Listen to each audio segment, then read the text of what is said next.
ਵਾਹਿਗੁਰੂ ਸਾਹਿਬ ਜੀ। ਕਬੀਰ ਫਲ ਲਾਗੇ ਫਲਨ ਪਾਕਨ ਲਾਗੇ ਆਂਬ,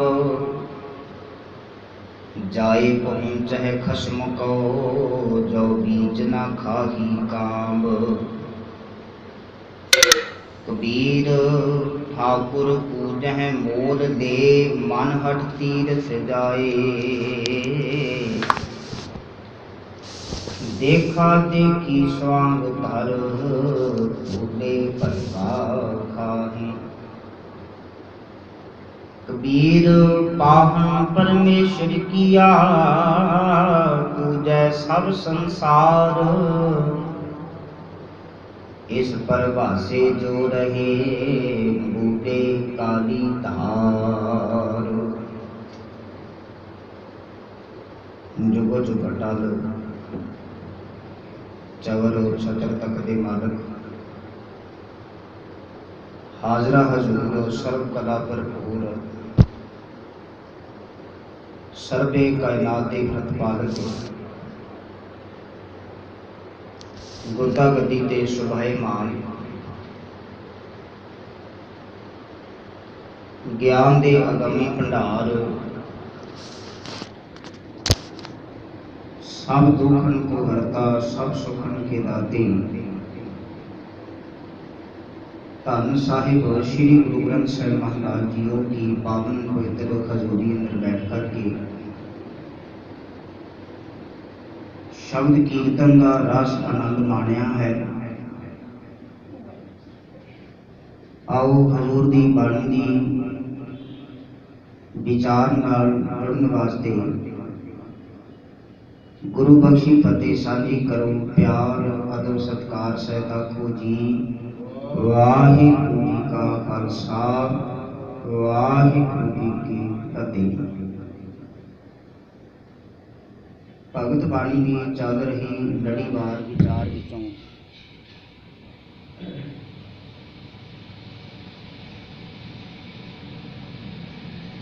भगत कबीर साहब जी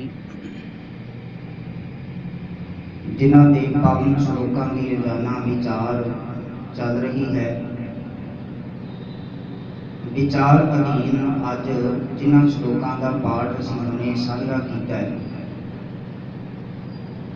पहले श्लोक विच भगत कबीर साहब की जीवन जात बख्शिश करते हैं।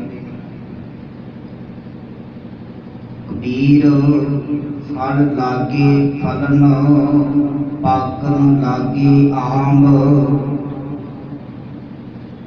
कबीर साहब आखन लगे जिवें किसी फलदार रुख नूं पहला टहनियां फुटदियां ने, पत्ते फुटते हैं, फिर पूर पैंदा है, फल लग जाते हैं, ते फिर अखीर फल जिहड़ा है पक जाता है। उदाहरण दी है अंबां दे दरख्त की, अंब दे फल की।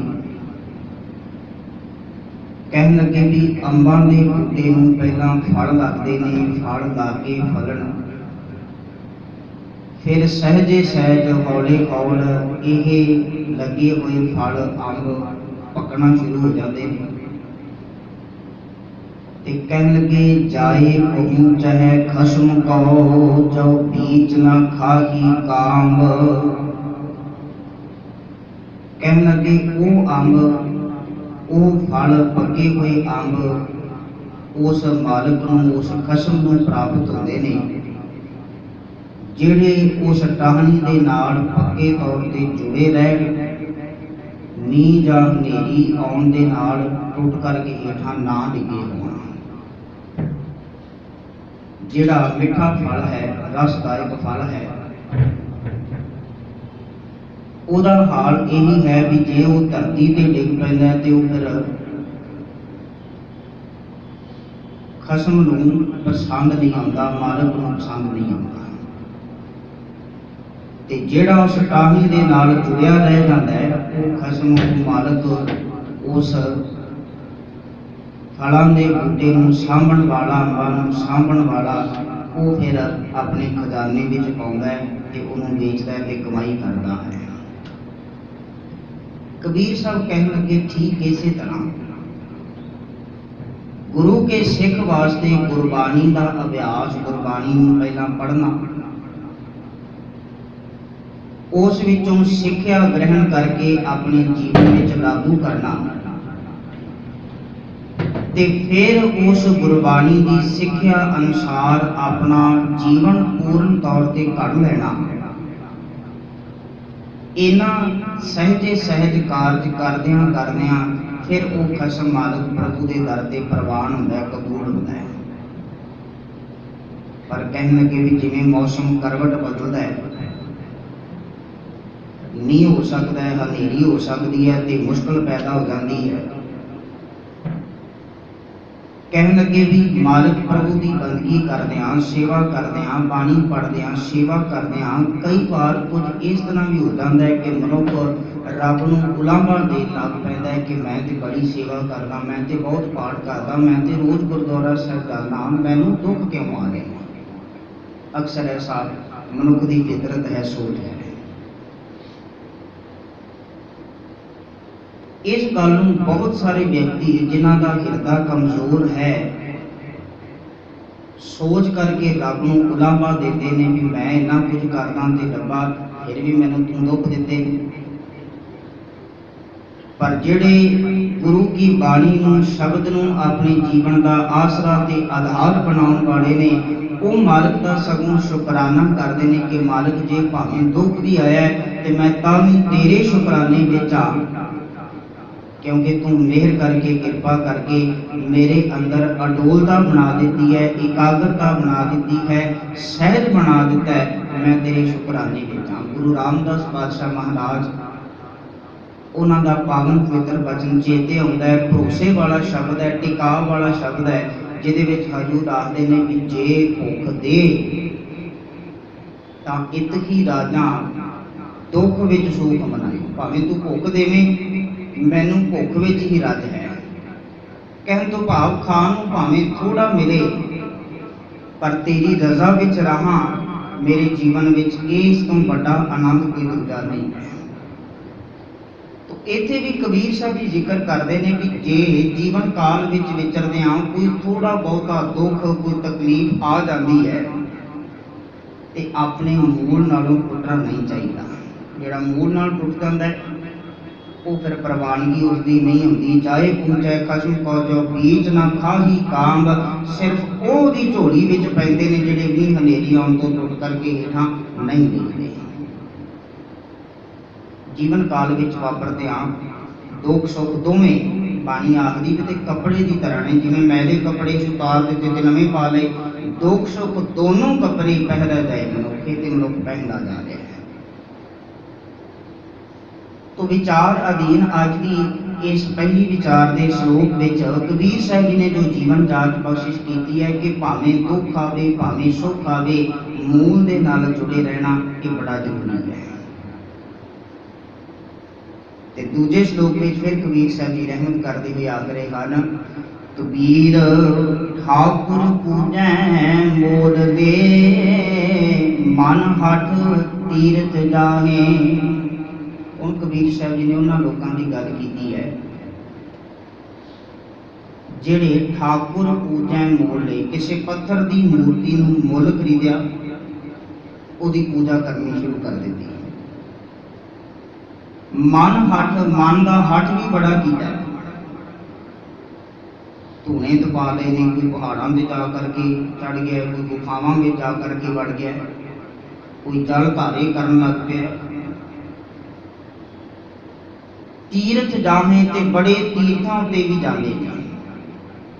कबीर साहब कहन लगे भी रब की बंदगी नहीं करते, ये तो देखा देखी स्वांग घर भूले भटका का, ये तो देखा वेखी जिमें लोग करते हैं उवें मगर चल पे, उवें आदत बन गई। केवल ते केवल दुनिया में अपनी वाहो वाही खटन दे विच ये मशरूफ ने लोग, ये रब की बंदगी नहीं करते। कबीर साहब का एक होर शब्द चेते आ जाता है भैरो राग विच कबीर साहब जी ने बख्शिश की है। कह लगे दुनिया के लोगों ने रब की पूजा परमात्मा की पूजा का ढंग जिहड़ा है कुछ इस तरह बनाया है कि जिहड़े पंडित लोग ने वो मत्थे ते तिलक ला लेंदे ने, हाथ विच माला ते फड़ लेंदे ने। कबीर साहब इहो जिहा कुछ नहीं करते, ना तो हथ विच माला उन्होंने फड़ियां ने, ना कोई धूने तपाउंदे ने, ना कोई तीर्थां ते जांदे ने, ना मत्थे उत्ते तिलक लगाउंदे ने। ते कबीर साहब जी इस जीवन जाच नूं वेख करके कबीर साहब आखदे ने भी लोग मैनूं आखदे ने भी कबीर ते जिहड़ा ते बौड़ा ते चला हो गया। उन्होंने अपनी बाणी में शब्द वरत्या है, बिगड़ियो कबीरा राम की दवाई। कहने लगे मैनूं आखदे ने भी कबीर ते बिगड़ गया, ये ते बौड़ा ते चला होया पे, इहनूं ते रब दी पूजा नहीं करनी आउंदी। पर कबीर साहब जी ने बाणी में उदाहरण दित्ती, कहने लगे भी जे तुसीं लोग आखदे हो भी कबीर जिहड़ा भी ये बिगड़ गया है, कहने लगे मैंने एक गल दसो, गंगा कै संग सलता बिगड़ी सो सलता गंगा होई निकली। कहने लगे गंगा नूं तुसीं पवित्र नदी मानदे हो,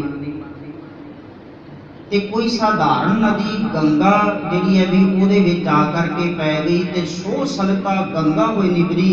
वो सलता वो साधारण नदी गंगा का रूप हो गई। कहने लगे भी जे कबीर बिगड़िया तो एवें दा हो गया, ते गंगा का रूप हो गया, ते पवित्र हो गया। फिर कहने लगे चंदन कै संग तरवर बिगड़ियो सो तरवर चंदन हुए निगरियो। कहने लगे साधारण रुख चंदन की जिहड़ी है वो शाम मान करके चंदन का साथ लै करके उसे दा रूप हो गया, छो प्राप्त कर ली है, उसे दा रूप बन गया। कहने लगे भी जे कबीर बिगड़ गया तुहाडे सामने, ते कहने लगी मेरा ते रूप इस चंदन वर्गा हो गया। पारस कै संग तांबा बिगड़ियो सो तांबा कंचन होए निगरियो। पारस नाल छू करके तांबा सोना बन गया। कबीर का जीवन तो इस तरह का बन गया। तो जे तुसीं लोग इहनूं बिगड़ना आखदे हो, तो कबीर साहब आखदे ने मैनूं इस गल की कोई परवाह नहीं है। सच नाल जुड़ करके, गुरबाणी नाल जुड़ करके, गुरमत नाल जुड़ करके जिहड़ा मनुख कर्म कांडां वहमां भरमां पखंडां नूं छड्ड दिंदा है, ते जिहड़े कर्म कांडी वहम भरम करन वाले लोग ने वो आखदे ने कि ये बड़ा पता नहीं किस पासे नूं तुर पिया। तो खैर कबीर साहब जी जिक्र करते ने असल दे अंदर ये लोग जिहड़े ने मूर्तियां की पूजा का विखावा पे करते ने, अपने जीवन में इन्होंने धर्म जिहड़ा है वो टिकाया नहीं है। ये तो देखा देखी स्वांग धर्म भूले भटका काहे, जो वेखते ने उसे मगर तुर पैंदे ने, जिहदे कारण करके कबीर साहब जी भी आखते ने कि जे पछ है पंडित की पछ है परी बकीर। कर्मा कांडां के रस्ते ते बड़ी भीड़ जिहड़ी लगी हुई है, पर एक अवकट घाटी राम की ते चढ़ रही हो कबीर। अवकट घाटी ते केवल कबीर चढ़े, जिथे कोई वहम भरम कर्म कांड नहीं है। संसारी लोगों की हालत ये है कि ये जड़े आपो अपने धर्म नूं वधेरे इकल्ला उच्चा दस रहे हैं, ते दूजियां धर्मां नूं निंदिया करके दस रहे। इस्लाम सनातन मत ते पैर धर के उच्चा उठना चाहता है, सनातन मत वाले दूजे धर्मां ते पैर धर के उच्चा होना चाहते हैं। पर कबीर साहब जी आखते हैं असल में आपो अपने धर्म उत्ते अकीदा भरोसा सब नाल होना चाहिए है, तो दूजे किसी को माड़ा आखण की लोड़ नहीं है। बाणी में गुरु नानक साहब जी ने जिक्र किया है, सब उत्तम के सब होंगे, सारे उत्तम ने भले ने, किसी ने माड़ा क्यों आख्या जाए। तो खैर कबीर साहब जिथे जिक्र करते हैं कि असल अंदर देखा देखी स्वांग धर भूले भटका खाहे, कर्मा कांडां दे वहमां भरमां दे रस्ते उत्ते बथेरी लुकाई तुर रही है, चल रही है, पर सच अपने जीवन में अपना नहीं रही। मैं एक छोटी जी गल साझी करदा भी देखा देखी लोग की करते हैं। एक जगह ते सुखमनी साहब का पाठ किसी के घर करने वास्ते गए, तो उस जगह ते की सी भी गुरुद्वारा साहिब एक छोटी गोलक पाठ वाले घरों में भी जाया करती सी। नाल घर में प्रकाश हो गया, हुक्मनामा लिया गया तो पाठ जी शुरू करना सी, ते गोलक जी पिछे गड्डी में ही पई रह गई। जिन्ना चिर हुक्मनामा होया है वो गोलक गड्डी में पई हुई है। पाठ शुरू करने तो पहला बेनती की कि भी गोलक लै आओ सामने धर दो। ਇੰਨੇ ਕੁ ਸਮੇਂ ਵਿੱਚ 4 ਕੁ ਜਾਣਿਆਂ ਨੇ ਮੱਥਾ ਜਿਹੜਾ ਵੀ ਟੇਕ ਦਿੱਤਾ, ਭਾਵ ਰੁਪਈਏ ਰੱਖ ਦਿੱਤੇ, ਪੈਸੇ ਰੱਖ ਦਿੱਤੇ। ਗੋਲਕ ਤੋਂ ਪਾਸੇ ਰੱਖ ਦਿੱਤੇ ਕਿ ਗੋਲਕ ਅਜੇ ਆਈ ਨਹੀਂ ਹੈ। ਤੇ ਜਿੰਨਾ ਚਿਰ 2 ਘੰਟੇ ਪਾਠ ਹੁੰਦਾ ਰਿਹਾ, ਕਿਸੇ ਨੇ ਵੀ ਗੋਲਕ ਵਿੱਚ ਪੈਸੇ ਨਹੀਂ ਪਾਏ। ਪਾਸੇ ਢੇਰੀ ਲੱਗੀ ਸੀ ਤੇ ਉਸੇ ਪੈਸੇ ਰੱਖ ਕਰਕੇ ਮੱਥਾ ਟੇਕਦੇ ਰਹੇ।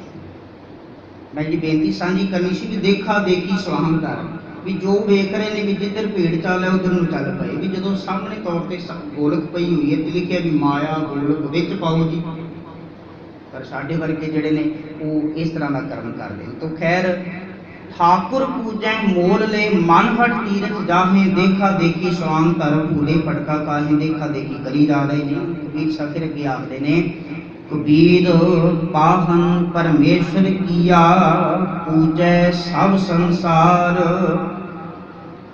कहने लगे भी इस पंडित ने, इस ब्राह्मण ने रब नूं पत्थर समझ लिया, पत्थर दी मूर्ति बना लिया, पूजै सब संसार के सारे लोग जिहड़े ने इस पंडित के आखे उस पत्थर की मूर्ति नूं रब समझण लग पे ने, पूजा करन लग पे। पर कबीर साहब जी आखन लगे, इस परिभाषे जो रहे बूढ़े काली धार, जिहड़े इस पत्थर के भरोसे रह गए, कहने लगे भी वो असल में जीवन काल में डुब गए ने, खत्म हो गए ने, प्राप्ति कुछ नहीं कर सके। कारण की है? गुरु अर्जन साहब महाराज जी बख्शिश करते हैं, कहने कि पाथर नाम का बोलता है, नाम किस दे। पाथर कुछ बोलता ही नहीं है, ना कुछ दे सकता है। फिर एक थां ते होर भगत नामदेव जी ने जिक्र किया है, कहने लगे भी कि मनुख के पंडित एक पत्थर जिसकी तू मूर्ति बना करके उन्होंने रब कह करके परमेश्वर कह करके पूजा क्या करी जा रहे हैं, ਉਹਦੇ ਨਾਲ तेरा बड़ा भाव है, प्रेम बनाया हुआ है। पर जिस जगह ते खलो करके, जिस थान के उत्ते खलो करके तू उस पत्थर की मूर्ति की पूजा कर रहा है, रब बना करके परमेश्वर जान करके उन्होंने नमस्कार क्या कर रहे हैं, चेता रख तेरे पैरों हेठ भी तो पत्थर ही है। एक है पाथर कीजै भाओ, दूजे पत्थर धरिए पाओ, दूजे पत्थर उत्ते तू पैर धरिया निरादरी क्या कर रहे हैं, ते एक पत्थर की तू पूजा क्या कर रहे हैं। कहने लगे जे वो देव, जे सामने वाला देव है, परमात्मा है, तो वह भी देवा जिहड़ा तेरे पैरों हेठ है वो भी देव है। जे तू इन्नी गल समझ नहीं रहा तो फिर कहने लगी भी तेरी निफल सेवा, तेरी सेवा जी निफल जा रही। कहने तो भाव की है, कबीर साहब जी जिक्र करते हैं भी रब नूं पत्थर नहीं बनाया जा सकता। गुरु नानक साहब जी भी इस गल नूं समझाउंदे ने, थापिया ना जाए कीता ना होए, उन्होंने थापिया नहीं जा सकता। किसी मंदिर किसी गुरुद्वारे की 4 दीवारी में कैद नहीं किया जा सकता। धर्म के ये अस्थान ते सगों दसन वास्ते ने भी रब सारे थावां ते है। कई बार ना साढ़े को लड़ाई झगड़े आपसी घरां दे हो जाण ते कोई सहज सुभाव जिहड़ा भी वो खास करके पिंडां में इस तरह की विचारधारा है, वो किसी गल का नेम पक्का करना हो तो आखने कि चल गुरुद्वारे जा करके सौं खा के। वो गुरुद्वारा साहिब ते ये दसन वास्ते स्थान है भी रब सारियां थावां ते है। वो आखदे ने उत्थे जा करके सौं खा ते फिर तसल्ली होगी। खैर साड़ी सोच साड़ी विचार जिहड़ी है वो धर्म के आधार ते बड़ी सौड़ी हुई पई है। सोच आधार का पक्ष, सोच आधार का जिहड़ा खेतर है बड़ा छोटा होया पिया। तां करके कबीर साहब जी आखदे ने रब नूं कल्ला पत्थर जान करके ना समझो, वो ते कुल कायनात अंदर जरे जरे विच मौजूद है।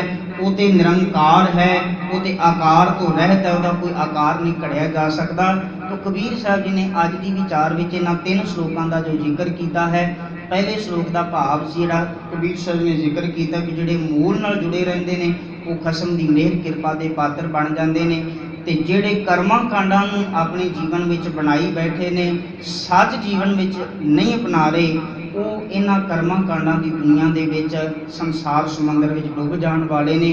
उन्होंने वास्ते कबीर साहब जी आखते हैं असल में गुरु शब्द का आसरा लो।